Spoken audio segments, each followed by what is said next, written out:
ফিরে এলাম বিরতির পর। যে আলোচনায় আমরা ছিলাম, বাংলার উপনির্বাচনেও একটা দেখতে পাওয়া যাচ্ছে ভুয়ো ভোটার, এবং সেটাই মানিকতলা বিধানসভা কেন্দ্রে। আসবো রাজ্য বিজেপির মুখপাত্রর কাছে। আপনাদের প্রার্থী কল্যাণ চৌবে তিনি তো ফোন করে কুণাল ঘোষকে অনেক কথা বলছেন, এবং আবার ভুয়ো ভোটারও দেখতে পাওয়া যাচ্ছে। তৃণমূল কংগ্রেস খুব স্বাভাবিকভাবেই এই ভুয়ো ভোটার যদি হয়ে থাকে সেটা বিজেপির দিকে বলার খুব সম্ভাবনা রয়েছে। কি বলবেন কল্যাণ চৌবের বিষয় নিয়ে? দল কোনো পদক্ষেপ করবে কি? ব্যাপারটা হচ্ছে কি, ভুয়ো ভোটার আমি আসার সময় বিধাননগর থেকে এলাম এবং আপনাদের অফিসের গাড়ি থেকে এলাম। আসার সময় মানিকতলা খালপাড় দিয়ে আসছিলাম। আপনি গিয়ে দেখে আসুন, এখানে বসে আছি ম্যানেজার, অন্তত পক্ষে বাইক বাহিনীর 100 ছেলে, 100-র বেশি ছেলে ওখানে গ্যাদারিং করে দাঁড়িয়ে রয়েছে। কোথায় পুলিশ বাইরে? মানে কেন্দ্রীয় বাহিনী কিচ্ছু করছে না বলছেন?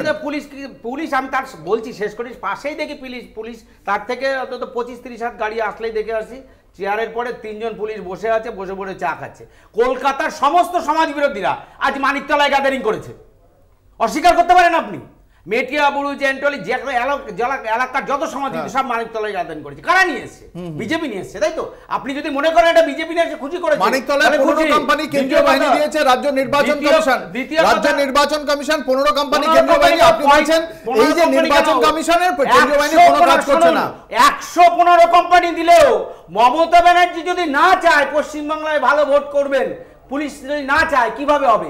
মমতা ব্যানার্জি চাইতে পারতেন না? মানে বিধানসভায় চাননি, 2021 এর বিধানসভায় চাননি, 2021 এর বিধানসভায় চাননি, কোন ধরনের চাইনি মমতা ব্যানার্জি। ভালো লোকসভাতেও চাইনি, লোকসভায় চাইনি। আপনারা হেরেছেন তারপরে শুধুমাত্র ভুয়ো ভোটে।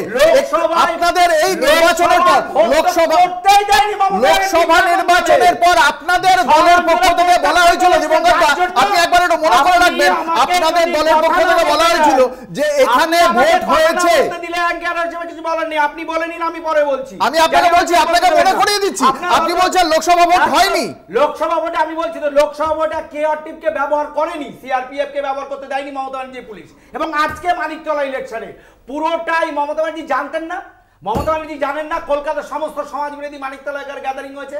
জানে না তৃণমূল কংগ্রেসের নেতারা? বলা শেষ হয়েছে? জানে তো, তারা জানে সমাজ বিরোধী দিয়ে আমরা ভোট। আশা করি আপনি আপনার বক্তব্য শেষ করেছেন। ভর্তি করার পুকুর ভরাট, প্রমোটারিং রাজ, আজকে বিজেপি বলছে এই কথা, কিন্তু 2024 সালের যে লোকসভা নির্বাচন শেষ হলো, শেষ দফার ভোটের পরেও 1 জুনের পরেও ভারতীয় জনতা পার্টি বলেছিল 25টি আসন পাবে। এবং তারা মনে করেছিলেন ভোটটা সুষ্ঠুভাবে হয়েছে, তারা 25টি আসন পাবেন। আজকে অন্য কথা বলছেন, লোকসভায় ভোট হয়নি। 2021 সালেও 200টি আসন পাবেন। প্রত্যেক দফায় আসন সংখ্যা বেড়েছিল কেন্দ্রীয় স্বরাষ্ট্রমন্ত্রী অমিত শাহর মুখে। আজকে বিজেপির এই মুখপাত্র কি কথা বলছেন আপনারা শুনুন। আমি আসবো এই মুহূর্তে মানিকতলার ভোটটা কেমন হচ্ছে, কল্যাণ চৌবের কল্যাণ ঘোষকে ফোন করার পরে দেখি কি অবস্থা সার্বিকভাবে। আমাদের সঙ্গে রয়েছেন আমাদের বিশেষ প্রতিনিধি দেবজ্যোতি ঘোষ। দেবজ্যোতি, সার্বিকভাবে মানিকতলার ভোট পরিস্থিতি কেমন?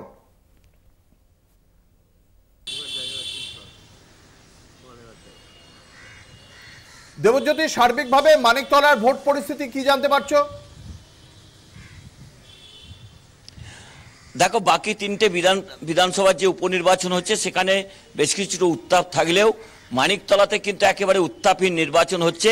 যদিও ভারতীয় জনতা পার্টির পক্ষ থেকে অভিযোগ করা হচ্ছে যে বিভিন্ন বুথের সামনে বা বিভিন্ন ওয়ার্ডেতে তৃণমূল কংগ্রেস কর্মীরা জড়ো হচ্ছেন। যদিও তৃণমূল কংগ্রেস প্রার্থী সুপ্তি পাণ্ডে পুরো বিষয়টি উড়িয়ে দিয়েছেন। বেশ কয়েকটি বিক্ষিপ্ত ঘটনার খবর কিন্তু পাওয়া গেছে। ইভিএম খারাপ থেকে শুরু করে একজন তৃণমূল কংগ্রেসের এজেন্ট তিনি পথ দুর্ঘটনায় গুরুতর আহত হয়েছেন, তাকে অ্যাপোলো হাসপাতালে নিয়ে যাওয়া হয়েছে। কয়েকটি জায়গায় ধরা পড়েছে বলে